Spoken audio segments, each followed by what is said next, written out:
அனைவருக்கும் வணக்கம். நாம வழிபடக்கூடிய பல தலங்கள்ல முக்தி தலம் அப்படின்னு சொன்னோம்னா அதுல ஒன்று காசி. காசி தெரியாதவங்க யாருமே இருக்க முடியாது. சிவபெருமான் எழுந்தருளி அருள் புரியக்கூடிய அந்த அழகான காசிக்கு இணையான பல திருத்தலங்கள் நம்முடைய தென்பகுதியில தமிழ்நாட்டில் நமக்கு அமைந்திருக்கு. அதுல ஒண்ணுதான் தென்காசி அப்படின்னு அழைக்கப்படக்கூடிய அற்புதமான திருத்தலம்.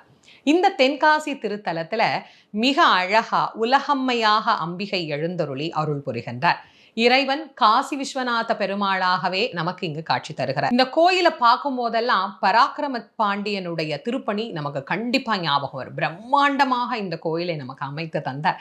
அந்த அழகான கோயிலுக்கு தற்போது திருப்பணிகள் எல்லாம் நடைபெற்று மிக சிறப்பான முறையிலே திருக்குட நன்னீராட்டு பெருவிழாவானது நடைபெற இருக்கிறது.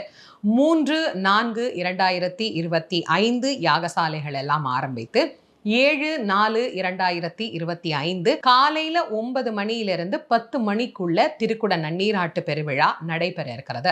பிரம்மாண்டமான முறையில் நடைபெற இருக்கக்கூடிய இந்த அழகான திருக்குட நன்னீராட்டு பெருவிழாவிற்கு நேரடி வர்ணனை செய்யக்கூடிய வாய்ப்பை சிவபெருமான் அருளி இருக்கிறார். அன்னைக்கு உங்கள் அனைவரையும் தென்காசியிலிருந்து நேரடியாக அடியேன் சந்திக்க இருக்கிறேன். இந்த கும்பாபிஷேக பெருவிழாவை முன்னிட்டு சிவகாசி சிவபக்தர்களுடைய சார்பில் 50,000 பேருக்கு மாபெரும் அன்னதானம் நடைபெற இருக்கு.